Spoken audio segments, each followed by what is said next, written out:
Danjoy Love Team confirm siya na ang may sabi. Papa Joms may ibinulgar.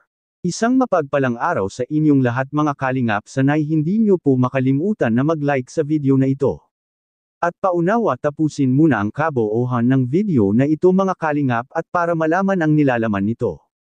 At maraming salamat po mga kalingap sa pagpatuloy na pagsuporta lalo na kay Kuya Val Santos Matubang at Kalingap Rab. Danjoy Tandems confirm. Siya na ang may sabi, pero bago yun mga kalingap, ay pag-usapan muna natin mga kalingap ang patungkol sa tambalan ng Dandith mga kalingap.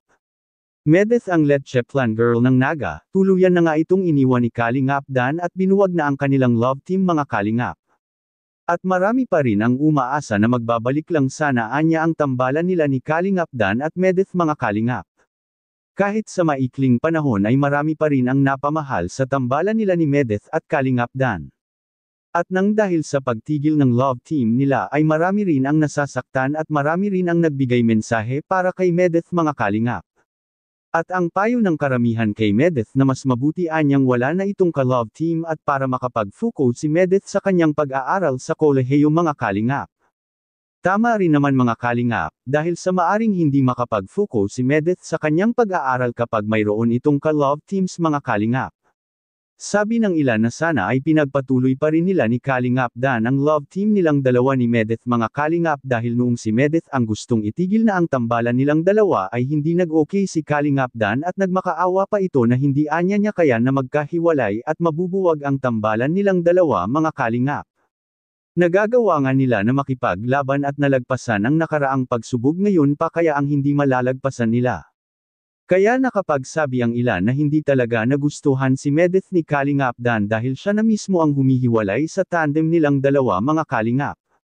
Ngunit hindi naman malaking kawalan para kay Medeth mga kalingap dahil pareho naman sila ni Kalingap Dan ang nakabenepisyo sa ginagawa nilang dalawa mga kalingap.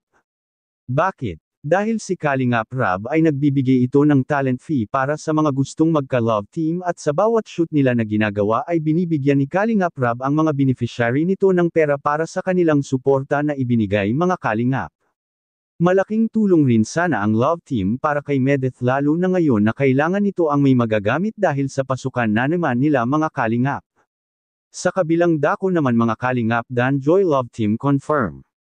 Paano ba nangyari? Naitanong nga ni Kalingap Rab kay Dan mga kalingap na kung sakali na may katandem muli si Kalingap Dan ay papayag ba anya ito. Ngunit ang sagot naman nito mga kalingap ay papayag anya ito kung sakali na magkaroon man ito ng ka-love team muli mga kalingap. At dito ko po nasasabi na maaring matuloy na nga ang tambalan ni Diwata Joy at Kalingap Dan dahil pareho naman ang dalawa ngayon na walang ka-love team. Anong masasabi niyo po tungkol dito? Please comment and God bless you all.